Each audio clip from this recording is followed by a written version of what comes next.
Good morning, Knicks Nation. Today is Monday, September 29th, 2025. I hope you're all safe and healthy today on this Monday. I hope your family is safe and healthy, that you all had a good weekend, and that the needs of you and your family in terms of food, shelter, clothing, as well as health are being met today. Blessings upon those that work in health with the first responders, always trying to save lives, those that pick up garbage to keep our places clean, and those that make deliveries for our convenience. Double blessings on the men and women that are out here trying to help rescue, deliver, and recover teenagers and children that are victims of child molestation and pedophilia. People that are out here trying to help and rescue those that are victims of prostitution and child prostitution, pornography, child pornography, human trafficking, and sex slavery. Double curses on the perpetrators, like Judge Gosnell from South Carolina, who was caught not just watching child pornography, but raping 3 and 5-month-old children. Curses upon him and all like him. Curses upon those perpetrators, those who profit from the videos that Judge Gosnell was viewing, and those perverts like Judge Gosnell who cause these industries to exist. That is Judge Gosnell, Skip Gosnell from South Carolina, the judge that presided over Dylan Roof's trial in South Carolina. Double curses on them, double blessings on the homeless. More than 700,000 men, women, children, families, senior citizens, and military veterans homeless in the United States of America, and millions around the world in worse conditions. Blessings upon them, for theirs is the kingdom. Today, I want to discuss what we talked about at the live stream yesterday for a little bit. The Coach Brown mentioned that he wanted the Knicks to take 40 three-pointers per game. Now, that is for the Knicks. That's a lot of three-pointers because last year as a team now, they did take about 37. I want to say the 37, which is, that was a high. They hadn't even done that. Last year, they took 34, which was a high for them. And that was a focus from Tibbs on them doing that. They made 37% of them. But 40 is a whole different world. And so what I did, I started to look at the last 5 NBA champions, and I wanted to look at statistics that at least had some commonality between the 5. And that's where I found out Mike Brown's method to his madness in the 40 three-pointers per game.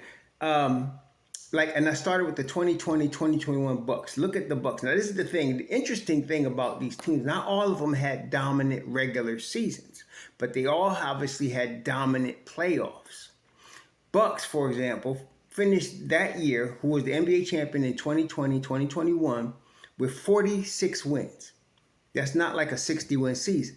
46 wins. But they were 4th in the NBA in differential. Tibbs always talked about differential, and it is a litmus test. It is a test of the success of a team. Differential is the difference between how many points you score versus how many you give up. The bigger the differential, the better. So the top teams always are also in the top in differential. And so here, the champion that year was 4th in differential. They shot 37 three-point attempts per game, and they hit 39% of them.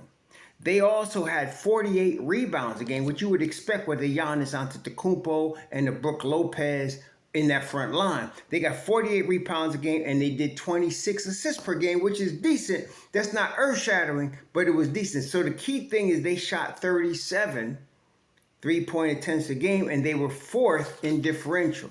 The next year was the Warriors, 2021-2022. They won 53 games. Again, not a 60-game juggernaut, but again, the playoffs is where you want to play your best basketball. So they won 53 games. They were 1st in defensive rating. They were 5th at 5.6 in net rating. They shot 39 threes per game, and they hit 36%. Wasn't even a really high percentage.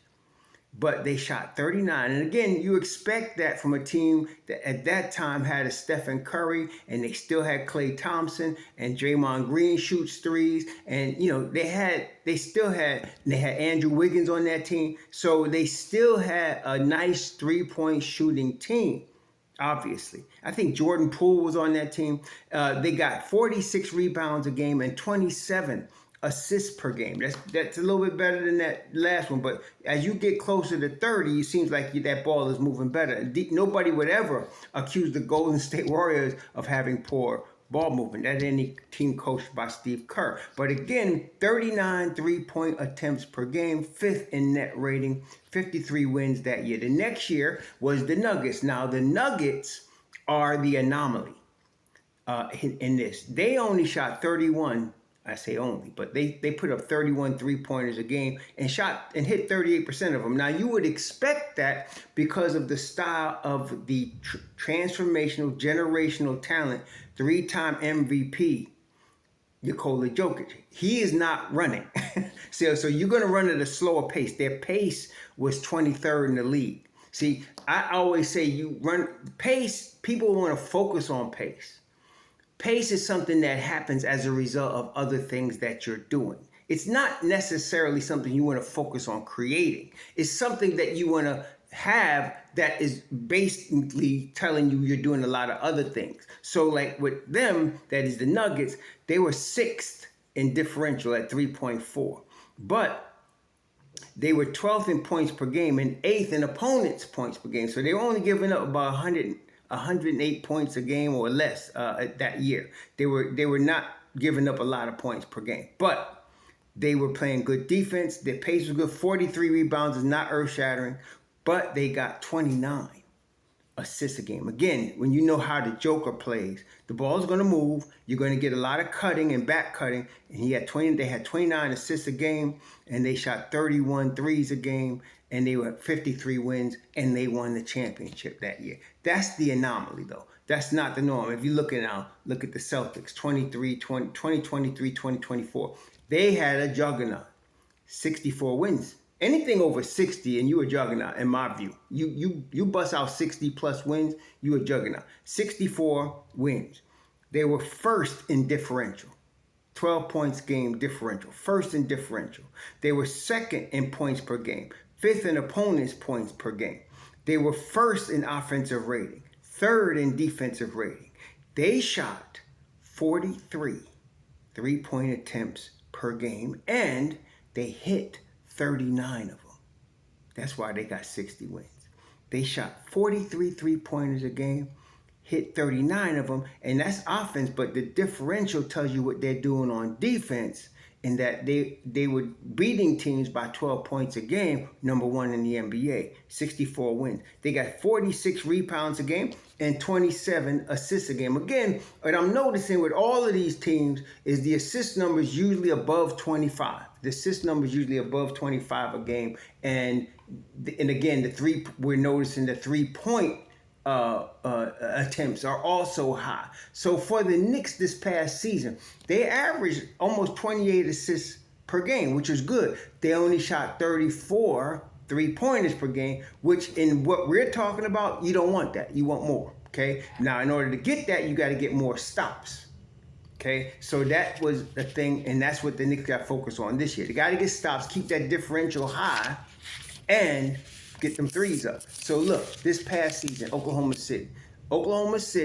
in the 24-25 champion, in my view, was the most dominant of the 5 years. The most dominant. They won 68 games during the course of the season. They were 4th in points per game and 3rd in opponents' points per game. They were also 1st in differential, 13 points a game in differential. They were 3rd in offensive rating, 1st in defensive rating. This is a juggernaut right here. 39 3-pointers a game. They shot 37%, which is a little above average. It wasn't as good. The Boston Celtics were bombing people out the gym, hitting 39% of their threes on 37 attempts a game. But 39 attempts a game, 37% they were knocking down, 45 rebounds a game, and again, 27 assists per game. They were getting more than 25 assists the ball was moving.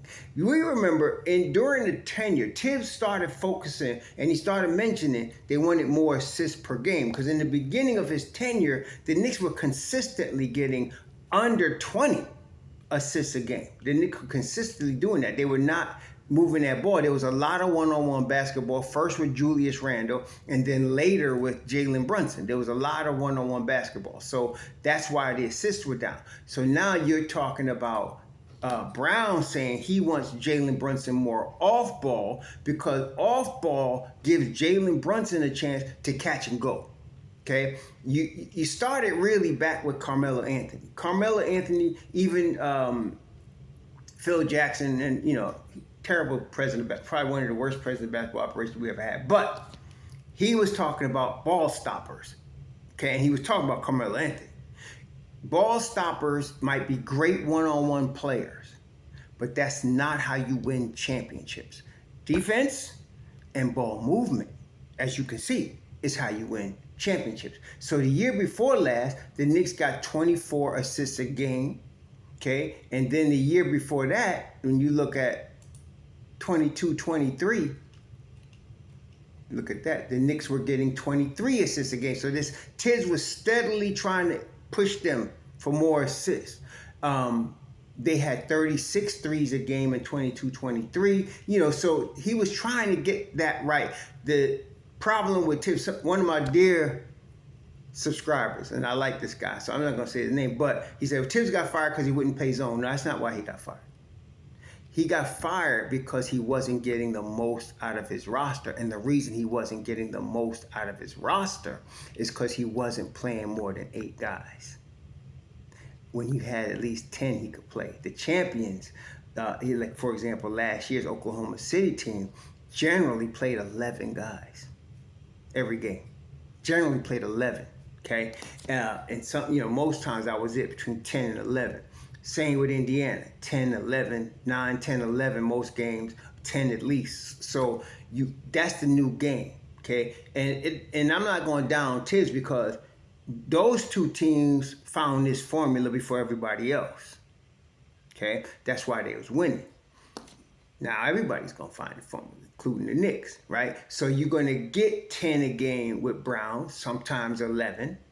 You're going to get tough defense. He mentioned Landry Shamet in one of the recent press conferences he did, post-practice press conferences, as a guy that flattens the defense, plays high-level defense, and shoots the ball out. Let me tell you something. All that translates into Landry Shamet getting a guaranteed contract. Landry Shamet's going to be in that top 10, 11 guys, no doubt. Okay, y'all all tripping on Brogdon. Y'all sleeping on Shamet. Shamet is going to be a very important piece, especially during the course of an 82-game season where you have guys spraining ankles, joint pains, whatever. Sprain this, sprain joints. You're going to have a Shamet step up, and he's going to be very important in that. Okay, so especially come playoff time. So that's good. Now, what are the Knicks going to do this year? I don't like to predict. People get into, how many wins you think. I always say, I'm saying right now, 58 plus. 58 plus, top 2 in the East. That's what I'm going to say. If they win 60, it's a juggernaut. To me, that's the official juggernaut number. They win 60, okay? Or you start having 5 and 6 game winning streaks, which the Knicks have done. You're a juggernaut at that point within the season. But a season-long juggernaut usually is 60 wins. Okay, so you get 60, that's a magic number. That means you kicking behind, okay? And last year, Oklahoma City had 68. The year before with the Celtics, they had 64. That's juggernaut territory. And both of them, so 39 threes for OKC, 37%. 43 a game for the Celtics, 39%. That's a sign right there. That's a sign. Differential for the Celtics, number 1, champions. Differential for OKC, number 1, champions. The differential tells you they're just not outscoring people, they locking people up, okay? And I like what Mike Brown is suggesting. He said 9.5 to 10. I think it's going to be 10 to 11. And he's going to be pressing hard. You're going to see Deuce do a lot of minutes, not just Deuce. Anybody that can guard 94 feet and do it at a high energy is going to play. Okay? That's what I'm saying. That's why y'all can forget Tyler Kolek. Forget that. 94 feet. Anyway, Deuce could do it. McCall could do it. OG could do it. Hart could do it. Shamet could do it. All them cats, they could guard 94 feet. Okay? All them dudes. Okay, they can guard 94 feet. And so you're going to have sub in for them. They're not going to be playing no 40 minutes, but for 30 minutes, 28 minutes, they're going to come at you. And then with the body movement, not just ball movement, but ball movement is created by body movement offensively. People have to move without the ball, which is what he's talking about doing with Jalen Brunson. So you're talking about high-level pressurized defense. You're talking about a lot of ball movement and body movement on the offensive end. You're talking about creating open looks for guys like Brunson, Shamet, Deuce, OG. Only thing that could stop the Knicks is the Knicks. The league's going to have a problem this year. We got something. And if Mike Brown going to do what he say, this could be a special year. We've been waiting for this a long time. It's been building up to now. Tibbs did what he had to do for the first 5 years of this rebuild.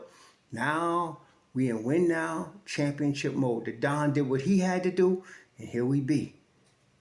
You're on the verge of something. Enjoy it. Okay? Enjoy it. Y'all whining, stop whining and hating and start enjoying.